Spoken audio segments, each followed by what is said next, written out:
Hello guys, I live really close to Belarus, that's why I have to follow the updates from this country that was silently annexed by Russia and given to Lukashenko, his puppet, for eternal reign. I'm sure this will change for Belarus, I have more hope for their people, but we have to be very careful as they have Chinese Belarus drills 5 kilometers away from the NATO border in Brest. Let me tell you what it means and what China wants to demonstrate, and not only to NATO and Ukraine's allies, but also to the president, the so-called president of Russia. Actually, we see that Belarus depends on two authoritarian regimes, and Russia is no more their only boss. It may be a signal that Beijing is now totally controls not just Minsk but also Moscow. And I don't know why on earth so many leaders of the democratic countries still believe that we need Russia to balance China. Oh my god, no.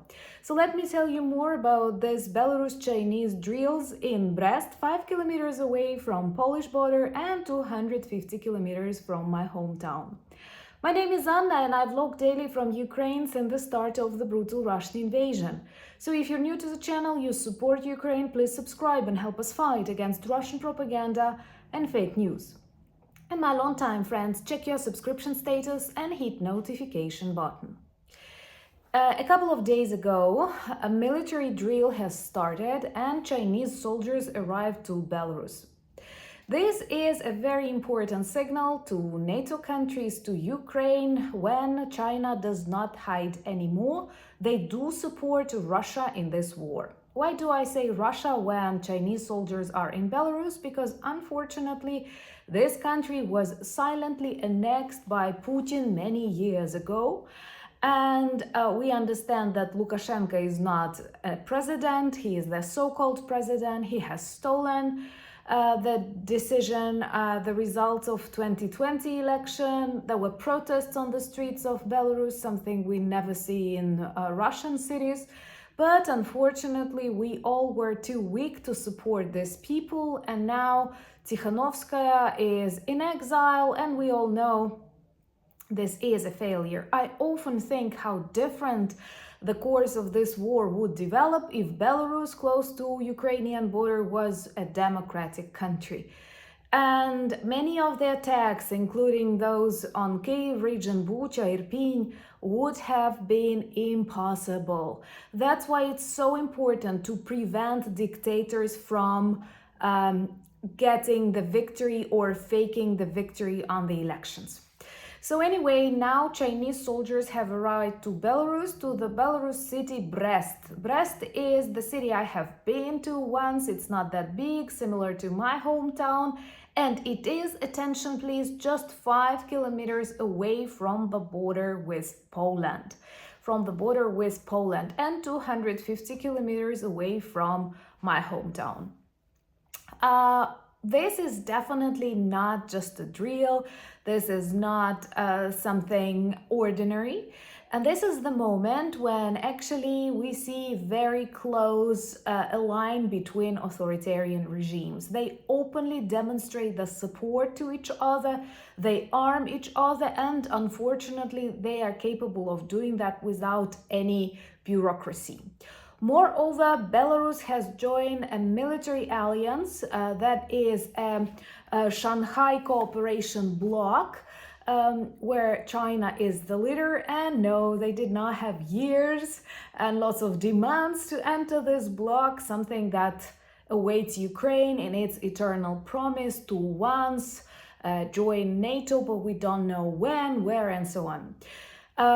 Remember to join the channel if you're new, please. This is the easiest way to help us spread more information about Ukraine and our fight. And our fight not just against Russia, but against many authoritarian regimes. And this is the easiest way to demonstrate your solidarity with the people of Ukraine.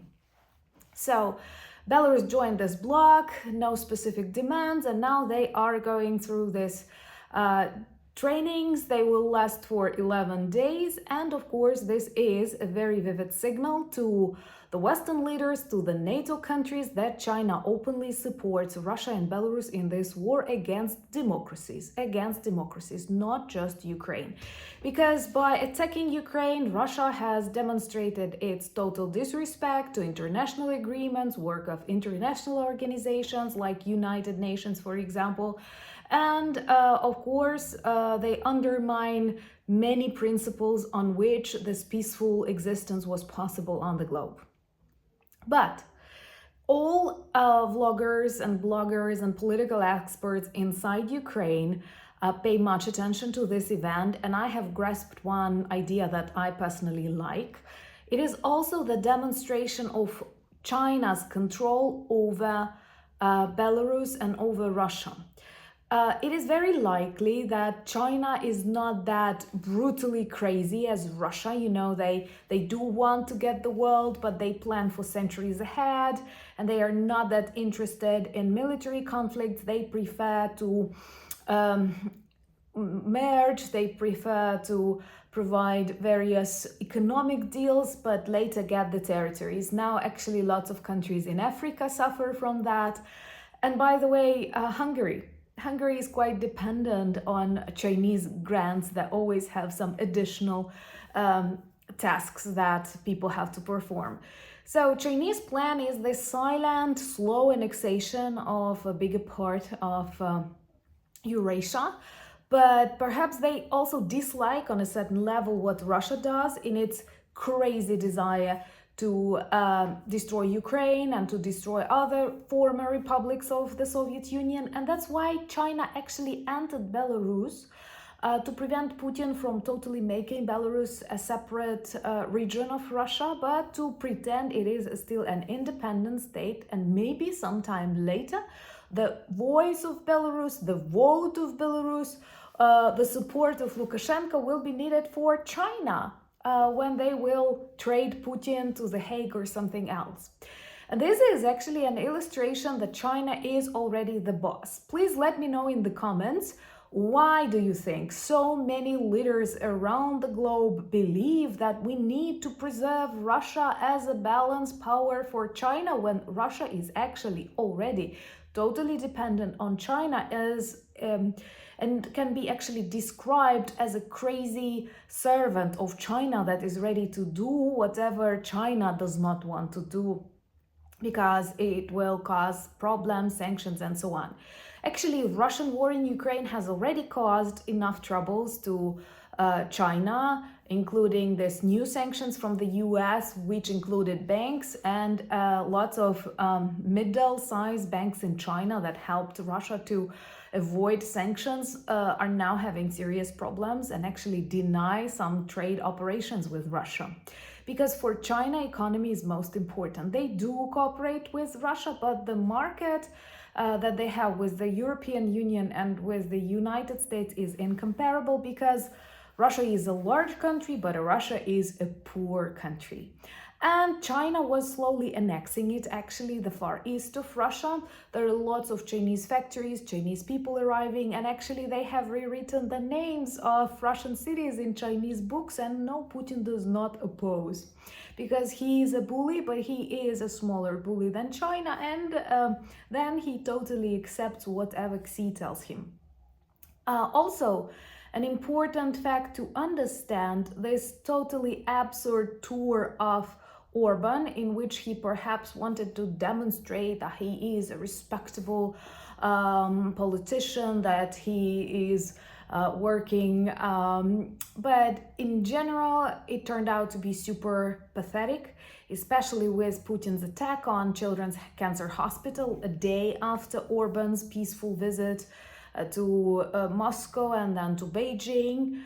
And actually, I loved one article of a Ukrainian writer who compared Orban not to a, oh my God, how do we call these birds that bring peace, dove, dove of peace, but those postal dove that was simply delivering China's peace plan to Putin, to Zelensky, to the European Union, to Trump, trying to push the Chinese peace plan that of course will never be accepted by Ukraine and even Russia, because they don't like some of the points there.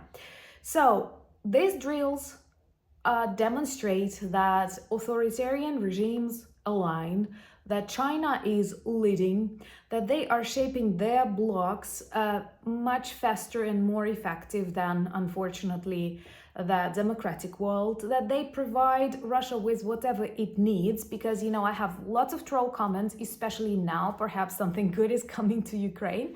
And these trolls often say, well, we should give up Ukraine. If you cannot win this war by yourself, then you are not a real country. You have to give up. Well, fact number one, actually, we were heavily de-armed by lots of countries that now support us. And it was kind of an agreement. And we gave up our nuclear potential. But second, Russia does not fight by itself. It is heavily supplied by China. It is heavily supplied by Iran. It is heavily supplied by the North Korea. Most of the drones that Russia uses are of the Iranian origin. Guys, they have Chinese soldiers already training 5 kilometers away from the NATO border. So, oh my God, let's be realistic. It is already the World War. 5 kilometers from NATO border, Chinese drills in the heart of Europe. Please accept Ukraine to NATO and we will help you. We will help you too. Not just you will help us, but we will also help you. Because unfortunately, this 75 years of more or less peace and normality on the planet made many beautiful nations too relaxed and biased with this normalcy. But unfortunately, authoritarian regimes are rising. They are very effective in producing more evil, and we have to be strong, we have to be alert, and we have to fight back. Let Ukraine strike back. Remember to join me on Instagram, X, Threads, and Discord. All the links are in the description of this video. Thank you for buying me coffees, becoming my patrons and sponsors of the channel, and helping me film and write more. I'm working on a book about Ukraine that I hope will explain you a lot in an interesting manner about my really strong and beautiful country. And of course, check our merch shop with lots of items that work well as reminders and conversation starters about Ukraine. Thank you so much for your support. I'm very grateful. I love our community and I'm blessed to have you in my life. Slava Ukraini!